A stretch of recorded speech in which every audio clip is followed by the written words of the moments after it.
Sokrates lahir di Athena pada tahun 470 dan meninggal pada tahun 399 sebelum Masehi.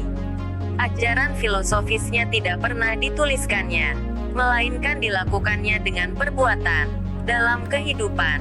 Dikatakan bahwa Sokrates demikian adilnya, sehingga ia tidak pernah berbuat zalim. Ia begitu pandai menguasai dirinya, sehingga ia tidak pernah memuaskan hawa nafsu dengan merugikan kepentingan orang lain. Ia demikian cerdiknya, sehingga tak pernah hilaf dalam menimbang baik dan buruk. Kebiasaan sehari-harinya berjalan keliling kota untuk mempelajari tingkah laku manusia dari berbagai segi hidupnya. Ia berbicara dengan semua orang dan menanyakan apa yang diperbuatnya. Pertanyaan itu pada mulanya mudah dan sederhana. Setiap jawaban disusul dengan pertanyaan baru yang lebih mendalam. Tujuan Sokrates melalui pertanyaan-pertanyaan tersebut adalah untuk mengajar orang mencari kebenaran.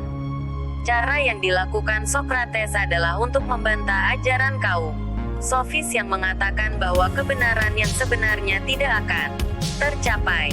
Oleh karena itu, tiap-tiap pendirian dapat dibenarkan dengan jalan retorika. Apabila orang banyak sudah setuju, maka dianggap sudah benar. Dengan cara begitu pengetahuan menjadi dangkal. Cara inilah yang ditentang Sokrates. Tanya jawab adalah jalan untuk memperoleh pengetahuan. Itulah permulaan dialektik. Dialektik, asal katanya dialog, artinya bertanya jawab antara dua orang. Ia selalu berkata, yang ia ketahui cuma satu, yaitu bahwa ia tidak tahu. Sokrates diajukan ke pengadilan dengan dua tuduhan.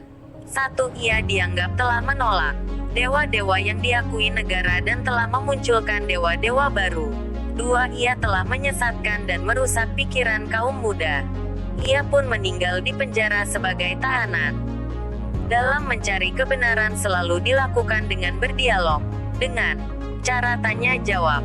Kebenaran harus lahir dari jiwa kawan yang merupakan lawan bicaranya.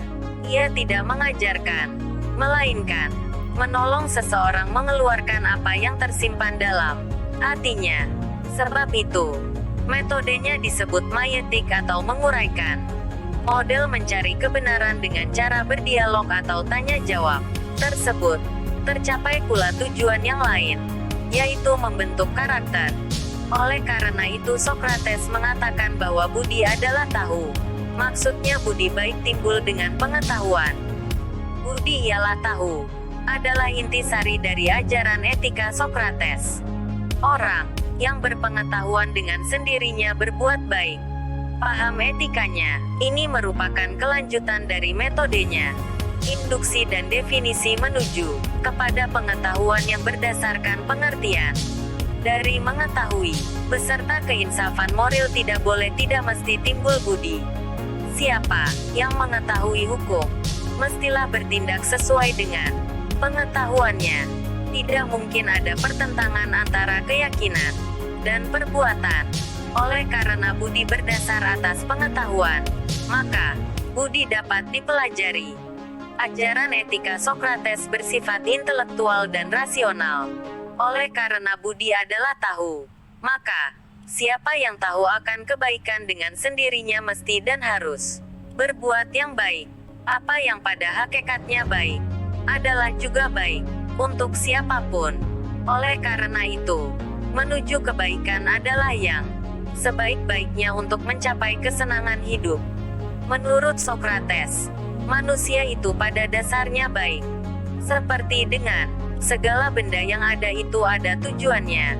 Begitu juga dengan hidup manusia. Keadaan dan tujuan manusia adalah kebaikan sifatnya dan kebaikan budinya. Sokrates percaya akan adanya Tuhan. Alam ini teratur susunannya menurut wujud yang tertentu.